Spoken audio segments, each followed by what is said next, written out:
નમસ્કાર દર્શક મિત્રો, પોલીસ પાવર ન્યૂઝમાં હું મેઘા અગ્રવાલ આપનું હાર્દિક સ્વાગત કરું છું। આપ જોઈ રહ્યા છો પોલીસ પાવર ન્યૂઝ અને સમય થયો છે આજના સચોટ અને વિશ્વાસલક્ષી સમાચાર પર નજર કરવાનો। માત્ર 11 મહિનામાં સરપંચ અમૃતભાઈના નેતૃત્વમાં બદલાઈ રહી છે જૂના ડીસાની તસવીર। વર્ષો જૂની ખુલ્લી ગટર અને બિસ્માર રસ્તાની સમસ્યાનો ઉકેલ શરૂ, વિકાસની ગતિથી ગ્રામજનોમાં ખુશીનો માહોલ। નમસ્કાર, તમે જોઈ રહ્યા છો પોલીસ પાવર ન્યૂઝ। દર્શક મિત્રો, આજે આપણે વાત કરી રહ્યા છીએ એક એવા ગામની જેને શિક્ષિત, જાગૃત અને કોમી એકતાના પ્રતીક તરીકે ઓળખવામાં આવે છે, પરંતુ આ ગામના કેટલાક વિસ્તારોમાં વર્ષોથી મૂળભૂત સુવિધાઓના અભાવને કારણે લોકો મુશ્કેલીઓનો સામનો કરી રહ્યા હતા। આ ગામના આંબેડા તળાવ જેવા રમણીય વિસ્તારમાં વર્ષોથી ખુલ્લી ગટર, બિસ્માર રસ્તા અને અવ્યવસ્થાના કારણે સ્થાનિક લોકોને ભારે હાલાકીનો સામનો કરવો પડતો હતો, પરંતુ હવે એ જ વિસ્તાર વિકાસની નવી દિશામાં આગળ વધી રહ્યો છે। અમે વાત કરી રહ્યા છીએ બનાસકાંઠા જિલ્લાના જૂના ડીસા ગામની। મિત્રો, જૂના ડીસા ગ્રામ પંચાયતના સરપંચ અમૃતભાઈને હજુ માત્ર 11 મહિના જેટલો સમય થયો છે, પરંતુ આ ટૂંકા સમયગાળામાં ગામમાં વિકાસના કામોની ગતિ લોકોની નજરે સ્પષ્ટ જોવા મળી રહી છે। આંબેડા તળાવ વિસ્તારની વર્ષો જૂની ખુલ્લી ગટર, બિસ્માર રસ્તા અને રોજિંદી હાલાકીમાંથી હવે લોકોને રાહત મળતી જોવા મળી રહી છે। સ્થાનિક રહીશોએ પોતાની મુશ્કેલીઓ ગ્રામ પંચાયત સમક્ષ રજૂ કરી અને સરપંચ અમૃતભાઈ રજૂઆતને ગંભીરતાથી લઈને જાતે સ્થળ મુલાકાત કરી માત્ર ખાતરી જ આપી નહીં, પરંતુ વિકાસના કામોને ઝડપથી આગળ પણ વધાર્યા। આજે ખોડિયાર ચોકથી શાળા નંબર 5 સુધી મજબૂત આરસીસી રોડનું કામ આગળ વધી રહ્યું છે। વ્યવસ્થિત ગટર લાઇનનું કામ થઈ રહ્યું છે।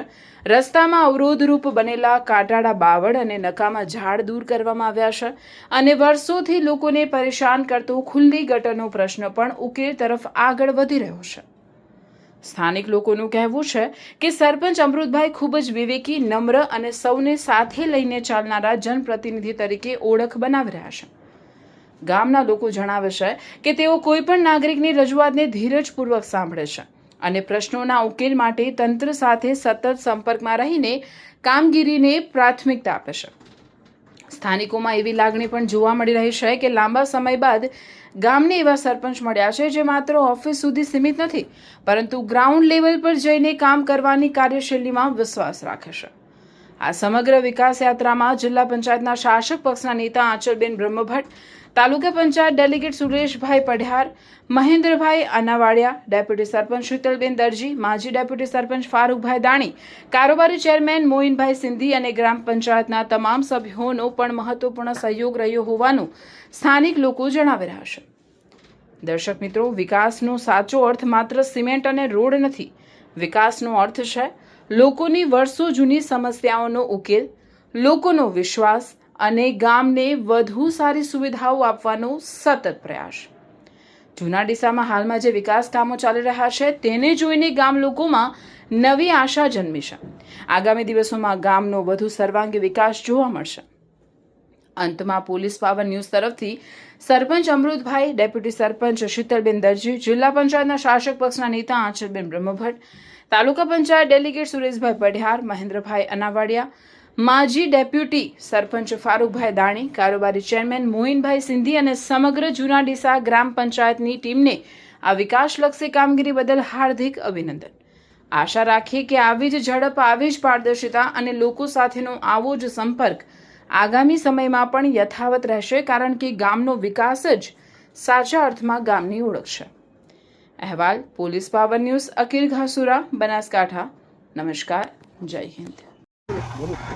આટલે જે આ બધું ગંદકી જતી સરપંચ સાહેબ અમૃતભાઈ આવ્યા, એમને વાત કરી, આટલો રોડ બનાવ્યો, આ ગટર લેન્ડ બધી થોડી હમી કરી, અમે કાચા રસ્તા હતા બધા થોડા આમાં સુધારી આપ્યા, એટલે એમને ખૂબ એમનો આભાર। બરાબર, બધું સુધારીને એમને સારું કરી આપ્યું। હું હેડવાની તકલીફ હતી ઘણી, તકલીફ બધી દૂર કરી આલી। અત્યારે વર્ષોથી તકલીફ ભોગવતા હતા, આ બધું ગટર લેન્ડ બીજું બધું રસ્તો સારું કરી આલ્યું છે। આભાર પંચાયતનો, આભાર। સરપંચ અમૃતભાઈ, અમારા એરિયામાં 20-25 વર્ષથી આ એરિયામાં ગંદકી પડી હતી। એ ગંદકી દૂર કરી અને અમારા ગામને ખૂબ ખૂબ એમ કે સારું કર્યું આવીને, અને અમારા શેરીમાં રસ્તા, રોડ, ગટરો બધું પણ અમને વ્યવસ્થા કરી આપી। એવું પાણીનું કનેક્શન બધું લઈ આપ્યું? ગટરનું કનેક્શન, ગટરો, રોડ બધું જ અમારે અહીંયાના તરફથી અમારે 20-25 વર્ષની ગંદકી હટી ગઈ.